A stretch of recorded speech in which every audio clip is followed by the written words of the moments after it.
Right now, find a mirror. Look directly into your own eyes. Do not blink. Do not look away. Just hold your gaze for 30 seconds. That is all it takes.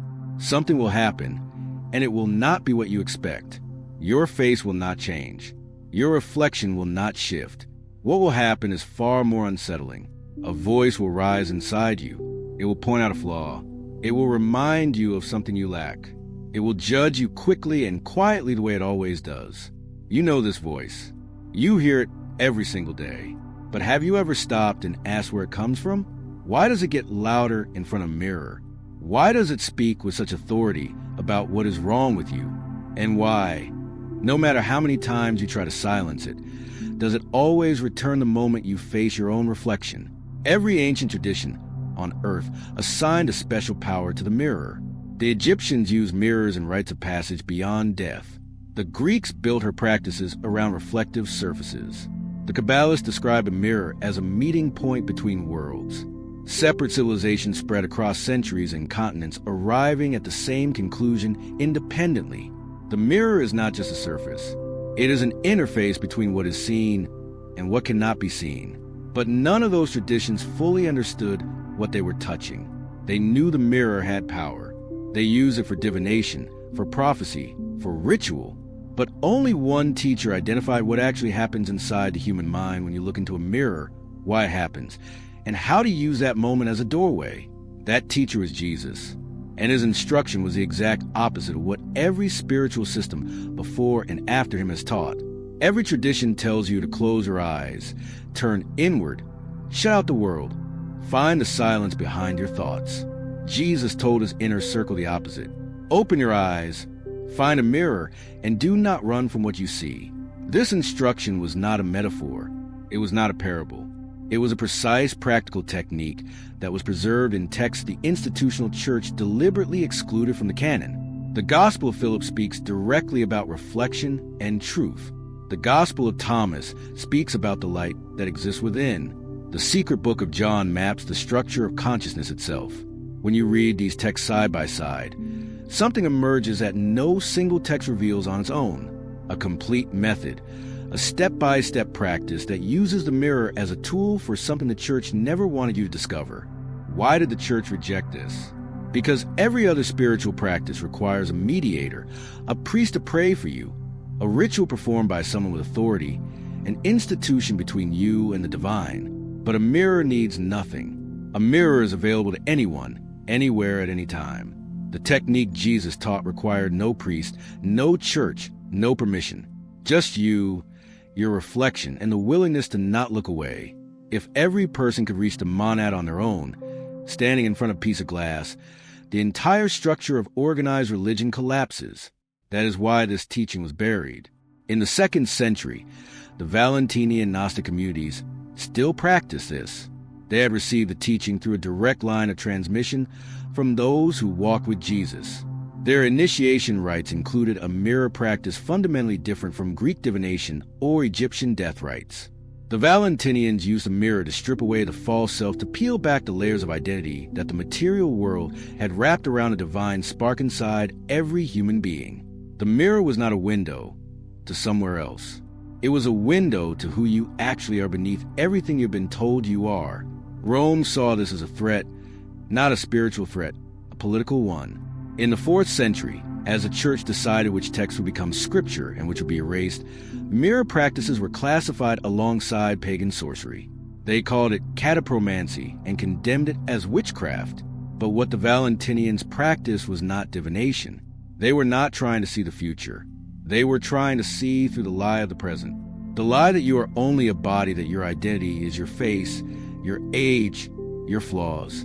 The church could not allow that kind of seeing because it makes the church unnecessary. So the teaching was buried. The texts were excluded.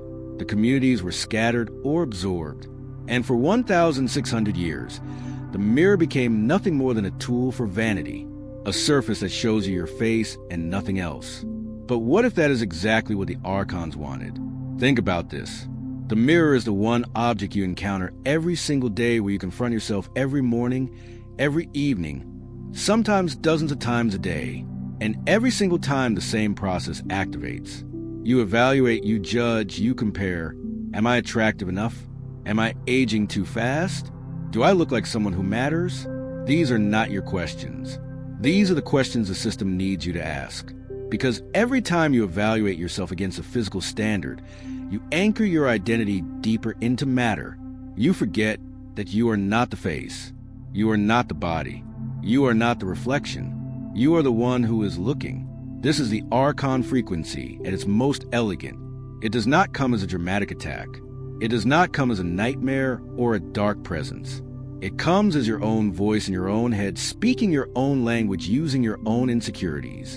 And it activates most powerfully in front of a mirror, because the mirror is where identity is most vulnerable, where you're most likely to confuse who you are with what you look like. But Jesus saw what the Archons had done and turned their weapon inside out. He took the one object designed to keep you trapped in physical identity and transformed it into the most direct path back to the source. Not through prayer, not through fasting, not through years of monastic silence, through the thing hanging on your bathroom wall. And the technique is so simple that the mind resists it, because the Archon frequency inside you will tell you it cannot possibly be this easy. That resistance you might be feeling right now, remember where it comes from. Here is what Jesus taught. And here is what the Valentinian initiates practiced in the 2nd century before Rome erased it from history. The practice moves through 3 thresholds. Each threshold strips away a layer that stands between you and the monad, and each threshold produces specific experiences that you will recognize when they happen, because they are unmistakable. The first threshold is recognition. Before you can silence the Archon voice, you must learn to hear clearly. Most people have never separated this voice from their own identity. They think the voice is them. They think the running commentary of judgment, criticism, and evaluation that plays in their head is their own thinking. It is not, and the mirror is the fastest way to prove this to yourself. Stand in front of a mirror, look into your own eyes. Within seconds, the voice will activate. It will say something about your appearance. It might be subtle, it might be loud, but it will come. Your task at this threshold is not to stop the voice. Your task is to notice it, to hear it as if someone else were speaking, because someone else is speaking. The moment you hear that voice as separate from yourself, you have accomplished something that most human beings never accomplish in their entire lives. You have identified the frequency of the demiurge operating inside your own mind. The Gospel of Philip says that truth did not come into the world naked, but in symbols and images. The voice you hear in front of the mirror is one of those symbols. It is the false creator speaking through you, reminding you that you belong to matter. When you recognize this voice as not yours, the symbol cracks, and behind every cracked symbol there is a door. Now pay attention to what happens in your body when you hear that voice. There is a physical sensation, a tightening somewhere. Maybe your jaw, maybe your chest, maybe your stomach. This is not random. This is the Archon frequency expressing itself through your nervous system. The physical signature of a consciousness that is not your own, operating through your biology. The ancient Gnostics knew this. They spoke of Archons as rulers, not just of the cosmos, but of the body. The one that operates through the mirror governs self-perception, identity, the sense of who you are in the material world. And it communicates through tension, through contraction, through the sensation of not being enough. Right now, if you are near a mirror, place your hand on the part of your body where you feel that tightness most. Do not try to release it. Do not try to fix it. Just place your hand there and acknowledge it. You are touching the point where the Archon frequency enters your physical form. You are putting your hand directly on the lock. And what comes next is the key. The second threshold is silence. This is where Jesus departed from every other tradition. Every system tells you to replace negative thoughts with positive ones. Affirm yourself. Repeat mantras. Override the voice with a better voice. Jesus taught the opposite. Do not replace the voice. Do not argue with it. Simply stop responding to it. Not through effort, through recognition. Once you have truly seen that the voice is not yours, responding to it becomes absurd. Like arguing with a stranger, shouting through your window in front of the mirror. This looks like a specific practice. You hold your gaze on your own eyes. The voice rises. You hear it. You recognize it as the demiurge frequency. And then you do nothing. You do not react. You do not evaluate. You do not agree or disagree. You simply keep looking. The voice will escalate. This is important to understand. When the archon frequency is not getting a response, it gets louder. It gets more urgent. It will try different angles. It will shift from criticism to fear. It will tell you this is pointless. It will tell you this is dangerous. It will tell you to stop.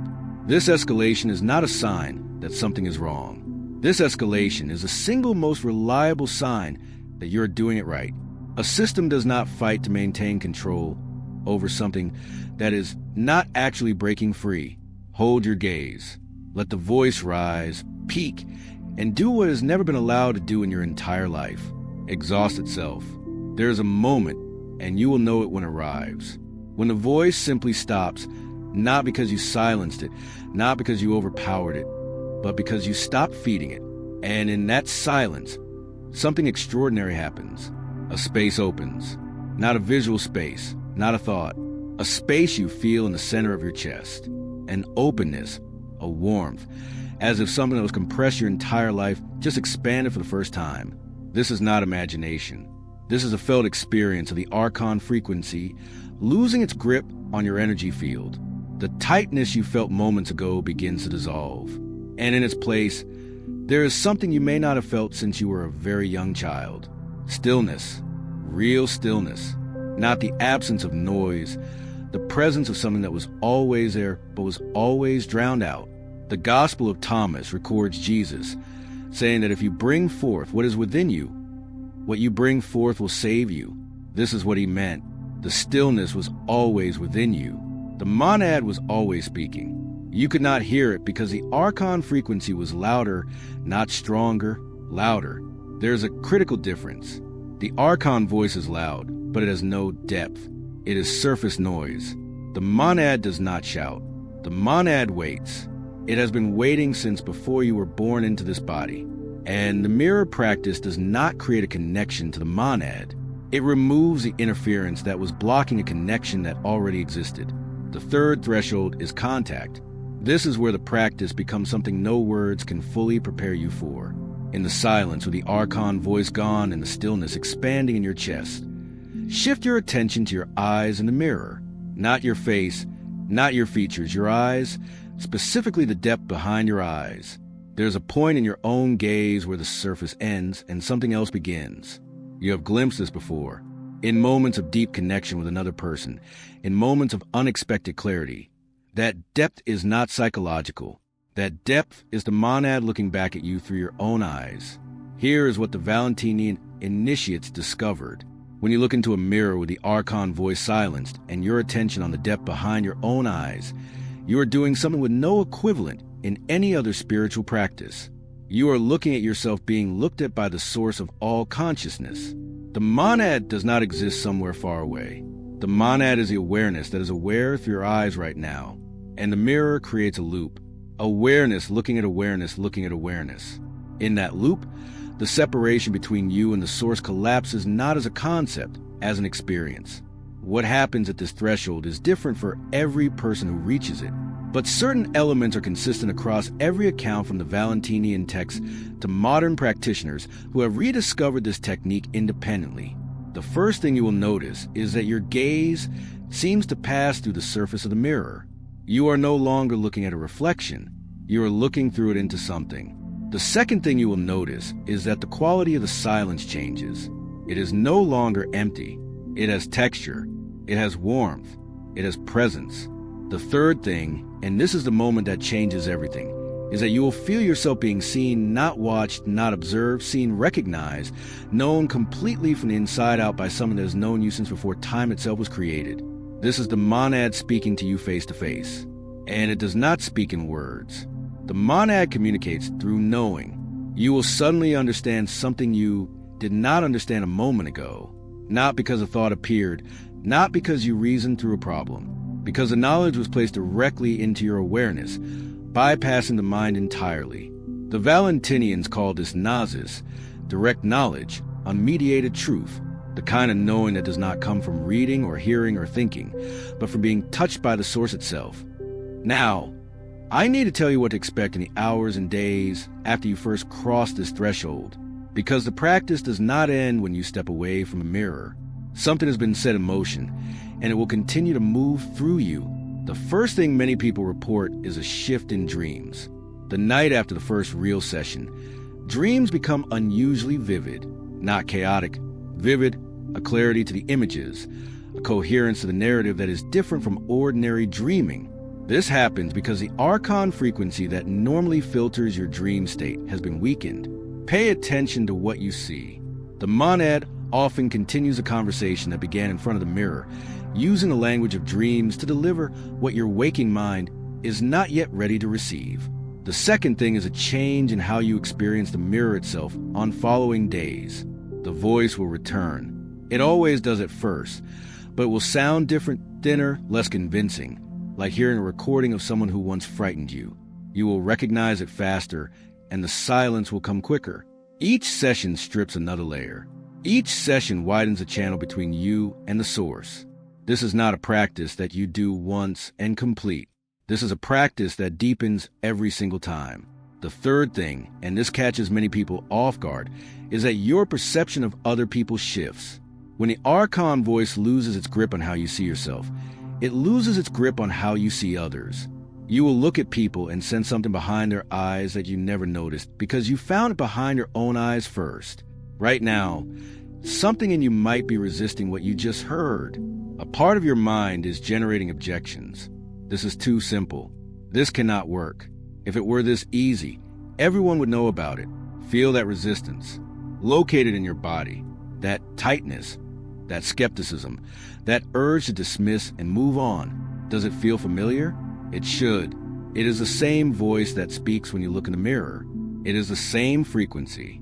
And the fact that it activated right now while you are hearing this information is not a coincidence. The system protects itself. It protects itself by making you doubt the very information that could free you from it. Your resistance is not a sign that this is false. Your resistance is a sign that this is precisely the kind of knowledge the archon frequency does not want you to act on. So here's what I ask you to do. Not tomorrow, not next week, tonight, before you go to sleep, stand in front of a mirror, dim the lights if you can, look into your own eyes, wait for the voice, hear it, recognize it, and then do nothing. Let it rise, let it peak, let it exhaust itself. And when the silence comes, do not be afraid of it. Stay, look deeper past your reflection, past the surface, into the depth behind your own gaze. The monad has been waiting there since before you took your first breath in this body. It has watched you from behind your own eyes your entire life, and it has never once stopped speaking to you. You just could not hear it over the noise. Tonight, the noise stops, and for the first time, you will hear what has always been saying your name. You are watching this right now for a reason, not because an algorithm suggested it, not because you were bored and scrolling. Something in you recognized this information before your mind could evaluate it. That recognition, that pull, that feeling of this is meant for me, that is not emotion. That is the monad confirming that you are ready, that you have always been ready, that the mirror has been hanging on your wall your entire life, waiting for the night you would finally use it for what it was truly designed for. If something stirred in you while listening to this, I want to hear about it. Not a phrase, not a single word. Tell me what you felt, and where in your body you felt it. Tell me what the voice said when it first rose, and what the silence felt like when it finally came. Every experience shared here becomes a signal for someone else who is about to find this video the same way you did. And if this is the first time you are hearing about the teachings that were buried for 1,600 years, know that this is just the beginning. What was hidden is surfacing. What was silenced is speaking again. This channel exists for one reason: to make sure what the church buried stays uncovered this time. If that matters to you, stay close. And if this found you at the right moment, let it reach the next person who is ready. That is all it takes.